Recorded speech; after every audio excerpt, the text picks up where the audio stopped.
കോഴിക്കോട് ലുലു മാളിൽ 10 മാസം പ്രായമുള്ള കുഞ്ഞിന്റെ മാല കവർന്ന കേസിൽ ദമ്പതികൾ പിടിയിലായി.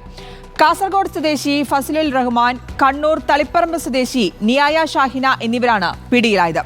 പ്രതികൾ മുൻപും സമാന കുറ്റകൃത്യത്തിൽ ഏർപ്പെട്ടവരാണെന്ന് പോലീസ് പറയുന്നു.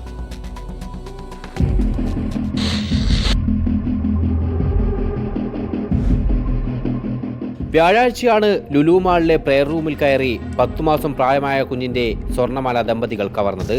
കുട്ടിയുടെ കഴുത്തിലെ 1.25 പവൻ സ്വർണ്ണമാലയാണ് കവർച്ച ചെയ്തത്. CCTV കേന്ദ്രീകരിച്ച് നടത്തിയ പരിശോധനയിലാണ് കാസർഗോഡ് സ്വദേശി ഫസിലുർ റഹ്മാൻ, ഭാര്യ നിയായ ഷാഹിന എന്നിവരാണ് കവർച്ചയ്ക്ക് പിന്നിലെന്ന് പോലീസ് കണ്ടെത്തിയത്. മാളിലെ തിരക്കിനിടയിൽ ആളുകളുടെ കണ്ണു വെട്ടിച്ച് പുറത്തിറങ്ങിയ പ്രതികൾ ഒരുമിച്ച് സഞ്ചരിക്കാതെ ട്രെയിൻ മാർഗം രക്ഷപ്പെടുകയായിരുന്നു. കാസർഗോഡ് പടനയിൽ വെച്ചാണ് പ്രതികളെ പോലീസ് പിടികൂടിയത്. നഷ്ടപ്പെട്ട സ്വർണ്ണമാല പ്രതികളിൽ നിന്ന് പോലീസ് കണ്ടെടുത്തു. റിപ്പോർട്ടർ, കോഴിക്കോട്.